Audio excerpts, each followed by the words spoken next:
الحمد لله رب العالمين والصلاة والسلام على أشرف خلق الله وسيد المرسلين وعلى آله وصحبه أجمعين.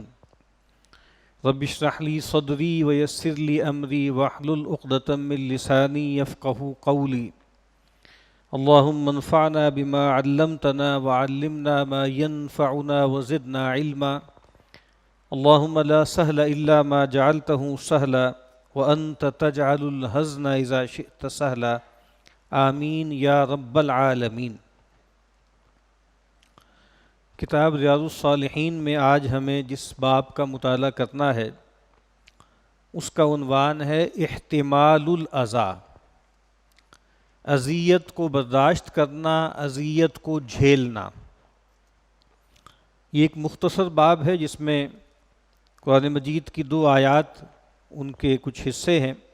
اور ایک حدیث ہے۔ پچھلا باب جو ہم نے پڑھا تھا وہ تھا درگزر کا بیان اور جاہلوں سے اعراض کا بیان۔ اسی موضوع کو آگے لے جاتے ہوئے امام یہ بتا رہے ہیں کہ بڑے اخلاق کیا ہوتے ہیں اور ایک بندہ مومن کا رویہ کیا ہونا چاہیے۔ یعنی ایک رویہ ہے جس کو کہا جاتا ہے کف الاذی۔ کف الاذی کا مطلب ہوتا ہے کسی کو اذیت دینے سے رکنا، اذیت دینے سے بچنا۔ یہ وہ رویہ ہے جس کے بارے میں ہم کہہ سکتے ہیں کہ یہ تو لازم ہے، لابد ہے، انیویٹیبل ہے اور اس کے بغیر کوئی چارہ نہیں۔ یعنی انسان اگر کسی کو اذیت دیتا ہے تو اللہ تعالیٰ کے ہاں ماخوذ ہوگا، پکڑا جائے گا۔ تو یہ تو لازماً کرنا ہے، لیکن اس سے اگلا مرحلہ کیا ہے کہ انسان اذیت کو جھیلے، اور اس میں گویا یہ بات امپلائیڈ ہے کہ آگے سے بدلہ نہ لے، انتقام نہ لے، یعنی صبر کا مظاہرہ کرے۔ تو یہ بات بہت اہم ہے۔ ہمارا دین ہمیں جس جگہ پر کھڑا کرنا چاہتا ہے وہ ایک برتر اخلاقیات ہیں۔ برتر اخلاقیات سے مراد کیا ہے کہ ایک رویہ تو ہوتا ہے ٹٹ فار ٹیٹ کا، کہ بھئی جیسا لوگ ہمارے ساتھ معاملہ کریں گے ہم بھی بدلے میں ویسا ہی معاملہ کریں گے۔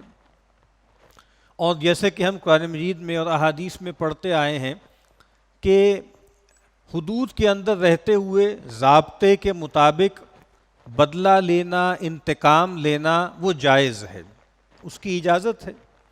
یعنی ایسے جو معاملات ہوتے ہیں کہ جس میں باقاعدہ کوئی جرم ہوا ہے، جان لی گئی ہے، تو قصاص ہے، وَلَكُمْ فِي الْقِصَاصِ حَيَاتٌ، اور کہا کہ وَإِنْ عَاقَبْتُمْ بِمِثْلِ مَا عُوقِبْتُمْ بِهِ، تو کہا کہ اگر تم سزا دو یا اگر تم جو ہے بدلہ لو اس کے مطابق جیسا تمہارے ساتھ کیا گیا تھا تو اس میں کوئی حرج کی بات نہیں ہے، یہ جائز ہے۔ لیکن جہاں پر بھی قرآن مجید اس طرح کے معاملات کو بیان کرتا ہے کہ بھئی بدلہ لیا جا سکتا ہے، برابری کا معاملہ کیا جا سکتا ہے، وہاں ساتھ یہ بھی بتا دیتا ہے کہ یہ جائز تو ہے لیکن پسندیدہ بہرحال یہ بات ہے کہ انسان یک طرفہ طور پر جھیلے، برداشت کرے، عفو درگزر کا معاملہ کرے۔ تو یہاں پر بھی جو آیت امام صاحب لے کر آئے ہیں پہلے، اعوذ باللہ من الشیطان الرجیم، بسم اللہ الرحمن الرحیم، والکاظمین الغیظ والعافین عن الناس واللہ یحب المحسنین۔ اور یہ وہ لوگ ہیں کہ جو اپنے غیظ کو، اپنے غضب کو روکتے ہیں، گھونٹتے ہیں اور لوگوں سے درگزر کا معاملہ کرتے ہیں۔ واللہ یحب المحسنین، اللہ تعالیٰ محسنوں سے محبت کرتا ہے۔ محسن کون ہے؟ اس کا لٹرل مطلب تو ہوتا ہے احسان کا رویہ اختیار کرنے والا، یعنی خوبصورتی کا رویہ اختیار کرنے والا، خوب کار۔ اور ویسے بھی اگر آپ دیکھیں حدیث جبرائیل میں جو ایک مراتب بیان کیے گئے ہیں کہ ایک مرتبہ ہے اسلام کا، وہ قانونی ہے، ایک مرتبہ ہے ایمان کا جو حقیقی ہے، اور ایک مرتبہ ہے احسان کا جو چوٹی کا مرتبہ ہے، جو بلندی کا مرتبہ ہے۔ جیسے آپ کو معلوم ہے کہ دین ہمیں یہ بتاتا ہے کہ بھائی کم سے کم تمہیں کیا کرنا ہے، یہ بھی بتا دیتا ہے، اور بلکہ وہ چیزیں بھی بتا دیتا ہے کہ جو رخصت والی ہوتی ہیں، کہ جب تم یہ محسوس کرو کہ تمہارے لیے بہت زحمت ہو رہی ہے کسی معاملے میں، تو تمہارے لیے رخصت کا معاملہ بھی ہے۔ لیکن ایک رویہ عزیمت کا بھی ہوتا ہے کہ انسان جو ہے وہ بلندی کا معاملہ اختیار کرے، مضبوطی کا معاملہ اختیار کرے، تو عزیمت کی راہ بھی جو ہے وہ دین میں کھلی ہوئی ہے۔ تو یہاں پر فرمایا کہ اللہ تعالیٰ محسنین سے محبت کرتے ہیں، یعنی جو خوب کار ہیں ان سے محبت کرتے ہیں۔ اس سے یہ بات معلوم ہو گئی کہ وہ لوگ کہ جو غیظ و غضب کو روکتے ہیں، تھامتے ہیں اور لوگوں سے درگزر کرتے ہیں، یہ محسنین میں سے ہیں، یہ دین میں اعلیٰ ترین مرتبے پر فائز ہیں۔ اگلی آیت ہے وَلَمَنْ صَبَرَ وَغَفَرَ إِنَّ ذَلِكَ لَمِنْ عَزْمِ الْأُمُورِ، اور جو صبر کرے، جھیل جائے اور ڈھانپ دے یا معاف کر دے، إِنَّ ذَلِكَ لَمِنْ عَزْمِ الْأُمُورِ، تو بے شک یہ بہت عظیمت کے کاموں میں سے ہے۔ تو یہاں پر بھی یہ بات فرمائی، اس سے پہلے یہ آیت ہم پہلے پڑھ چکے ہیں کہ بھئی تمہارے لیے جائز ہے کہ تم برائی کا بدلہ برائی سے لے سکتے ہو۔ برائی کا مطلب یہ ہے کہ جو تمہارے ساتھ زیادتی ہوئی ہے، تم قانون کے مطابق، جس کو ہم کہتے ہیں تھرو پراپر چینل، اس کا بدلہ لے سکتے ہو۔ لیکن جو آدمی صبر کرے اور ڈھانپ دے یعنی معاف کر دے، تو یہ بڑی عظیمت کے کاموں میں سے ہے۔ تو ان دونوں آیتوں سے یہ بات معلوم ہوئی کہ صبر کرنا، معاف کر دینا، جھیل جانا، یہ بڑائی کی بات ہے۔ یعنی وہاں کہا کہ یہ درجہ احسان ہے، اور یہاں کہا کہ یہ عزم کے معاملات میں سے ہے، یہ عظیمت کے معاملات میں سے ہے، اور ظاہری بات ہے کہ یہ ہر ایک کے بس میں نہیں ہوتے۔ تو یہاں جو فرمایا گیا ہے نا کہ احتمال الاذی، اذیت کو جھیلنا، اس کا مطلب یہ نہیں ہے کہ انسان اذیت جھیلنے میں لطف لینے لگے یا اس کی دعوت دے کہ لوگ اس کو تکلیف پہنچائیں، اذیت دیں، ایسا نہیں ہے۔ جیسے کہ آپ کو معلوم ہے کہ ہمارے دین میں دونوں رویے نہیں پائے جاتے، یعنی ایک رویہ جو ہے وہ سیڈزم کا ہوتا ہے۔ سیڈزم کیا ہے؟ یہ ایک بیماری ہے، نفسیاتی مرض ہے کہ انسان کو دوسروں کو اذیت دے کے لذت محسوس ہو، یعنی لوگوں کو تکلیف دے، ان کو اذیت دے اور اس سے حظ اٹھائے۔ اور ایک اور رویہ اس کے اپوزٹ ہوتا ہے، وہ میسوشسٹ ہوتے ہیں۔ میسوشسٹ کون ہوتے ہیں؟ کہ جو اذیت جھیلنے میں، تکلیف اٹھانے میں ان کو لذت ملتی ہے، یعنی یہ ایک خاص طرح کا ہیڈونزم ہے، ایک خاص طرح کی لذت پسندی ہے کہ جس میں انسان تکلیف برداشت کرتا ہے۔ یعنی وہ لوگوں کو کہتے ہیں کہ بھئی آپ ہمیں ماریں، آپ ہمیں اذیت دیں، ہمیں ماریں پیٹیں۔ اسی لیے آپ کو معلوم ہے کئی ممالک ایسے ہیں کہ جہاں پر ڈومیسٹک وائلنس جو ہے مغرب کے، بہت سخت اس کی سزائیں ہیں، لیکن وہاں پر بھی معاملہ یہ ہے کہ وہ پہلے اس بات کو کنفرم کرتے ہیں۔ یعنی اگر کہیں سے آواز آ رہی ہے مار پیٹ کی، جو ہے شوہر جو ہے بیوی کو مار پیٹ رہا ہے اور کوئی آدمی جو ہے سن رہا ہے یا آواز آ رہی ہے، تو گویا یہ ہو سکتا ہے، اور کہتے ہیں چونکہ یہ مرض وہاں پایا جاتا ہے کہ ہو سکتا ہے کہ یہ خاتون یا یہ جو مرد ہے اس کو یہ والا مرض لاحق ہو، یعنی اذیت جھیلنا، تکلیف برداشت کرنا۔ تو ہم اللہ تعالیٰ سے عافیت طلب کرتے ہیں، ہم اللہ تعالیٰ سے چاہتے ہیں کہ اللہ تعالیٰ ہمیں آرام سے رکھے، سہولت سے رکھے، راحت سے رکھے۔ اسی لیے آپ کو معلوم ہے کچھ مذاہب میں، خاص طور پہ عیسائیت میں اور یہودیت کے بھی کچھ گروہوں میں، ایک تصور پایا جاتا ہے جس کو کہا جاتا ہے سیلف لیگلائزیشن، یعنی اپنے آپ کو پیٹنا، اپنے آپ کو کوڑے مارنا۔ تو عیسائیوں کے اندر بھی ہے، جیسے ان کے ہاں ایک کنفیشن کا ادارہ ہے کہ بھئی ان سے کوئی گناہ ہو جائے تو پادری کے پاس جائیں گے اور جا کر جو ہے کنفیس کریں گے کہ مجھ سے گناہ ہو گیا ہے۔ اسی طریقے سے اگر انہیں کسی بڑے گناہ کا احساس ہو، وہ اپنے آپ کو پیٹتے ہیں، کوڑے مارتے ہیں، چھڑیاں مارتے ہیں۔ اور آپ جہاں پر بھی یہ سیلف لیگلائزیشن کو پڑھیں گے نا جس جگہ پر، تو وہ بتائیں گے کہ بھائی عیسائیوں کے ہاں تو یہ بہت عام ہے، یہودیوں کے ہاں بھی ہے، اور پھر کہتے ہیں جی مسلمانوں کے ہاں بھی یہ پایا جاتا ہے۔ اور مسلمانوں کے جس فرقے کا وہ ذکر کرتے ہیں، آج کل وہ عمل دیکھ ہی رہے ہیں، آپ سڑکوں پہ بھی دیکھ رہے ہیں، کل بھی دیکھیں گے، پرسوں بھی دیکھیں گے۔ تو وہ کہتے ہیں سیلف لیگلائزیشن، یعنی یہ بھی گویا ایک روحانی عمل ہے اور برتر عمل ہے، اور اسلام میں بھی پایا جاتا ہے۔ تو جس گروہ میں پایا جاتا ہے اس کو آپ جانتے ہی ہیں۔ تو میں یہ عرض کر رہا تھا کہ ہمارے ہاں دین میں اس کی اجازت نہیں ہے، یعنی اپنے آپ کو خود اذیت دینا، اپنے آپ کو مارنا پیٹنا اور اس میں لذت محسوس کرنا۔ تو ہم اللہ تعالیٰ سے جیسے میں نے عرض کیا ہے کہ ہم عافیت سے پناہ جو ہے عافیت چاہیں گے اور تکلیفوں سے پناہ مانگیں گے۔ نبی اکرم صلی اللہ علیہ وسلم نے فرمایا کہ لا تتمنوا لقاء العدو واسألوا اللہ العافیہ، کبھی دشمن سے مڑ بھیڑ کی تمنا نہ کرو، بہت جو ہے اپنے آپ کو جو ہے وہ چیمپئن نہ سمجھو، اپنے آپ کو بہت مضبوط نہ سمجھو، اللہ تعالیٰ سے عافیت طلب کرو، لیکن ہاں جب جنگ کا موقع آ جائے تو پھر جم جاؤ۔ اور پھر اس موقع پہ فرمایا کہ فَإِنَّ الْجَنَّةَ تَحْتَ ظِلَالِ السُّيُوفِ، اس موقع پر پھر جنت جو ہے وہ تلواروں کے سایوں ہی میں ملتی۔ تو یہاں پر بھی میں نے عرض کیا ہے کہ اذیت کو جھیلنا یہ بہت برتر عمل ہے، لیکن اذیت چاہنا،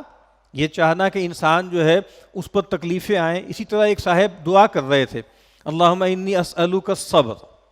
کہ اے اللہ تو مجھے صبر عطا کر۔ تو اللہ کے نبی صلی اللہ علیہ وسلم نے فرمایا کہ دیکھو تم جو ہے وہ تکلیف مانگ رہے ہو، یعنی جب تم کہہ رہے ہو کہ صبر عطا کر، اور وہ گویا نارمل حالات میں، یعنی ایک تو معاملہ یہ ہے نا کہ انسان پر کوئی مصیبت آئے، آزمائش آئے، پریشانی آئے تو اللہ سے صبر مانگے، جیسے وہ قرآن مجید میں آتا ہے نا کہ ربنا افرغ علینا صبرا، اے ہمارے رب تو ہم پر صبر کو انڈھیل دے۔ لیکن نارمل حالات میں جس طرح انسان کہے نا اے اللہ تو شکر دے، اے اللہ تو توکل دے، تو ایسے ہی نارمل حالات میں انسان اللہ سے مانگے کہ اے اللہ تو صبر دے۔ تو اللہ تعالیٰ کے نبی نے جب یہ بات سنی تو آپ نے فرمایا کہ نہیں، تم نے تکلیف مانگی ہے، تم نے آزمائش مانگی ہے، تو اس طرح صبر نہ مانگو، تم اللہ سے عافیت مانگو۔ لیکن جب تکلیف آ جائے، پریشانی آ جائے، تو اب اس کو جھیلنا، اب اس کو برداشت کرنا، چاہے یک طرفہ طور پر ہی کیوں نہ ہو، یہ بڑے مرتبے کی بات ہے، بڑے نصیبے کی بات ہے۔ جو حدیث امام صاحب نے نقل کی ہے، یہ صحیح مسلم میں حدیث پائی جاتی ہے، سیدنا ابو ہریرہ رضی اللہ تعالیٰ عنہ روایت کرتے ہیں ان رجلا قال، ایک صاحب نے رسول اللہ صلی اللہ علیہ وسلم کی خدمت میں عرض کی، ایک سوال کے انداز میں اپنی ایک پریشانی بیان کی، یا رسول اللہ، اے اللہ کے رسول صلی اللہ علیہ وسلم، ان لی قرابتن، بے شک میرے کچھ قرابت دار ہیں، میرے کچھ عزیز ہیں، اصلہم ویقطعونی، میں ان سے جڑتا ہوں، وہ مجھ سے کٹتے ہیں، وَأُحْسِنُ إِلَيْهِمْ وَيُسِيئُونَ إِلَيَّ، اور میں ان کے ساتھ خوبصورتی کا، بھلائی کا، عمدگی کا معاملہ کرتا ہوں، اور وہ میرے ساتھ برائی کرتے ہیں، بد معاملگی کرتے ہیں۔ وَأَحْلُمُ عَنْهُمْ وَيَجْهَلُونَ عَلَيَّ، اور میں مسلسل ان کے ساتھ بردباری کا، تحمل کا معاملہ کرتا ہوں، اور وہ میرے ساتھ گوار پنا کرتے ہیں، اجڑ پنا کرتے ہیں، جذباتی پنا میرے ساتھ کرتے ہیں، بدتمیزی کرتے ہیں۔ اب یہ اس کے اندر ایک سوال مخفی ہے، یعنی بظاہر تو ایک صورتحال بیان ہوئی ہے، لیکن اس کے پیچھے چھپا ہوا ایک سوال ہے۔ یعنی معاملہ کیا ہے؟ کچھ قرابت دار ہیں، میں یک طرفہ طور پر ان کے ساتھ بھلائی کرتا چلا جا رہا ہوں، اور میری بھلائی کا جواب بھلائی سے نہیں مل رہا، بلکہ اس کے متضاد رویے سے مل رہا ہے۔ میں جڑ رہا ہوں، وہ کٹ رہے ہیں، میں مستقل ان کے ساتھ اچھا سلوک کر رہا ہوں، حسن سلوک کر رہا ہوں، وہ میرے ساتھ برا سلوک کر رہے ہیں، میں برابر ان کے ساتھ تحمل، بردباری، عفو، درگزر کا رویہ اختیار کر رہا ہوں، وہ مسلسل میرے ساتھ جو ہے وہ بدتمیزی کا رویہ اختیار کر رہے ہیں۔ ایک تو اس میں یہ تھا کہ یہ کب تک میں کروں، یعنی ایک سوال تو یہ تھا کہ کیا یہ ٹھیک بھی ہے کہ نہیں ہے، یعنی یہ کوئی کمزوری تو نہیں ہے، یہ کوئی عجز تو نہیں ہے، یہ کوئی بے حمیتی، بے غیرتی تو نہیں ہے۔ اور دوسری بات یہ ہے کہ یہ رویہ یونیلیٹرل میں تعلق جو رکھ رہا ہوں، یہ کب تک میں کروں، یعنی گویا اس میں یہ بات بھی ہے کہ میری تو اب بس ہوتی جا رہی ہے، مجھ سے اب یہ مسلسل بے اعتنائی کا، بلکہ بد معاملگی کا جو رویہ اختیار کیا جا رہا ہے، یہ میری برداشت سے باہر ہو رہا ہے۔ تو نبی اکرم صلی اللہ علیہ وسلم نے فرمایا لَإِن كُنْتَ كَمَا قُلْتَ، بھائی اگر جو تم نے کہا ہے تم ایسا ہی کرتے ہو، تمہارا رویہ بالکل یہ ہے، یعنی میں تو تمہاری اس بیان پر اعتماد کرتا ہوں، اگر واقعتاً ایسا ہے جیسا کہ تم بتا رہے ہو، تو فرمایا فَكَأَنَّمَا تُصِفُّهُمُ الْمَلَّ، تو گویا تم اس کے منہ میں راکھ بھر رہے ہو، اور فرمایا کہ وَلَا يَزَالُ مَعَكَ مِنَ اللَّهِ تَعَالَى ظَهِيرٌ، اور مسلسل اللہ تعالیٰ کی طرف سے تمہارے ساتھ ایک مددگار مقرر ہوگا، ما دمت علی ذالک، جب تک تم اس رویے کا مظاہرہ کرتے رہو گے، جب تک تم اس طرح یک طرفہ طور پر بھلائی اور خیر خواہی کا معاملہ کرتے رہو گے۔ تو دو باتیں آپ نے فرمائی، ایک تو کہا کہ تم اس کے منہ میں راکھ بھر رہے ہو۔ اب ظاہر بات کسی کے منہ میں گرم گرم راکھ کو بھرنا یہ اذیت کا باعث ہے، تکلیف کا باعث ہے۔ اسی طریقے سے یہ رسوائی کا بھی باعث ہے، جس طرح منہ پہ خاک ملنا ہم کہتے ہیں، یہ رسوائی بھی ہے۔ تو دو باتیں اللہ کے نبی نے گویا واضح کر دی کہ تمہارا یک طرفہ طور پر اس طرح سے تکلیفوں کو سہنا، ایک بات تو یہ ہے کہ بظاہر تمہیں لگ رہا ہے کہ تم تکلیف برداشت کر رہے ہو اور تم مصیبت میں ہو، تم پریشانی میں ہو، اصل میں تو تکلیف میں اور اذیت میں تم اس کو ڈال رہے ہو۔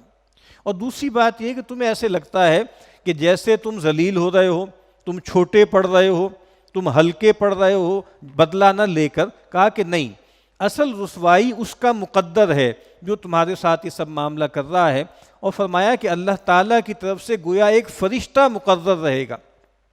جب تک تم یہ رویہ اختیار کرو گے اللہ تعالیٰ کی تائید تمہیں حاصل رہے گی۔ تو یہ بڑی بات ہے، اللہ تعالیٰ اپنے بندوں کی مدد فرماتے ہیں۔ ایک موقع پہ نبی اکرم صلی اللہ علیہ وسلم بھی تشریف فرما تھے، کچھ منافقین یا مشرکین آئے اور آپ کے اصحاب بھی بیٹھے ہوئے تھے، تو آپ صلی اللہ علیہ وسلم کے ساتھ یہود نے کچھ بدتمیزی کا رویہ اختیار کیا،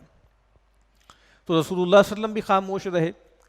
اور باقی اصحاب بھی خاموش رہے۔ اس کے بعد پھر ایک خاص موقع پر آ کر سیدنا ابوبکر صدیق رضی اللہ تعالی عنہ نے جواب دینا شروع کر دیا۔ تو نبی اکرم صلی اللہ علیہ وسلم نے ان کو روکا، ان کو منع کیا، کہا کہ بھائی یہ نہ کرو،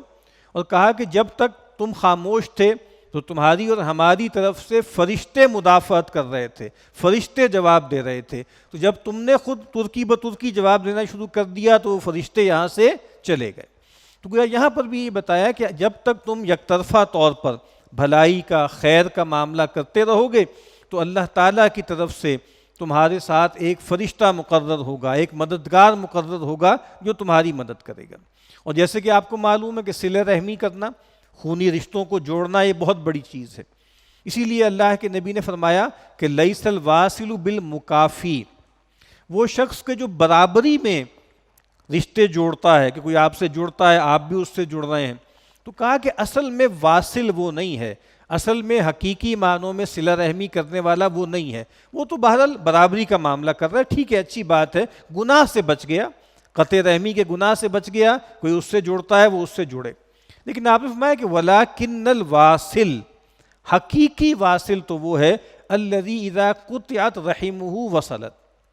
کہ وہ شخص کے جب اس کا جو ہے خونی رشتہ کاٹا جائے وہ اس کو جوڑے، اور یہی نبی اکرم صلی اللہ علیہ وسلم کا اسوہ بھی ہے۔ اللہ کے نبی صلی اللہ علیہ وسلم نے ایک موقع پہ فرمایا کہ امرنی ربی بتسع، میرے رب نے مجھے 9 باتوں کا حکم دیا، خشیت اللہ فی السر والعلانیہ، اللہ تعالیٰ کی خشیت کھلے میں بھی اور چھپے میں بھی، اور فرمایا کہ وکلمۃ العدل فی الغضب والرضا، اور عدل کی بات کرنا چاہے میں ناراض ہوں چاہے میں راضی ہوں، والقصد فی الفقر والغنا، اور میں میانہ روی کا رویہ اختیار کروں چاہے میں مالدار ہوں چاہے میں تنگ دست ہوں، اور فرمایا کہ وان اصل من قطعنی، اور مجھے اس بات کا بھی حکم دیا ہے کہ جو مجھ سے کٹے میں اس سے جڑوں، وعافو عمن ظلمنی، اور جو مجھ پر ظلم زیادتی کرے میں اس کو معاف کر دوں، وَأُعْطِيَ مَنْ حَرَمَنِي، اور جو مجھے محروم رکھے میں اس کو عطا کروں۔ اور کیا حکم دیا ہے؟ وَإِنْ يَكُونَ سَمْتِي فِكْرًا، اور یہ کہ میرا جو خاموش رہنا ہے وہ فکر مندی کا ہو، میں غور و فکر کر رہا ہوں، وَنُطْقِي ذِكْرًا، اور میرا بولنا اللہ کی یاد پر مشتمل ہو، اور فرمایا کہ وَالنَّظَرِ عِبْرًا، اور میرا دیکھنا عبرت کا دیکھنا ہو، اعتبار کا دیکھنا ہو، وَآمُرَ بِالْعُرْفِ، اور مجھے حکم دیا گیا ہے کہ میں بھلائی کی تلقین کروں۔ تو یہاں پر بھی نبی اکرم صلی اللہ علیہ وسلم نے گویا ان صاحب کو ترغیب دی ہے کہ تم اس رویے کو برقرار رکھو، اگر تم ایسا کرو گے تو تم غالب ہو، اور اللہ تعالیٰ کی طرف سے ایک فرشتہ بھی مقرر ہے جو تمہاری مدد اور اعانت کر رہا ہے۔ اللہ تعالیٰ ہم سب کو اس رویے کی توفیق عطا فرمائے۔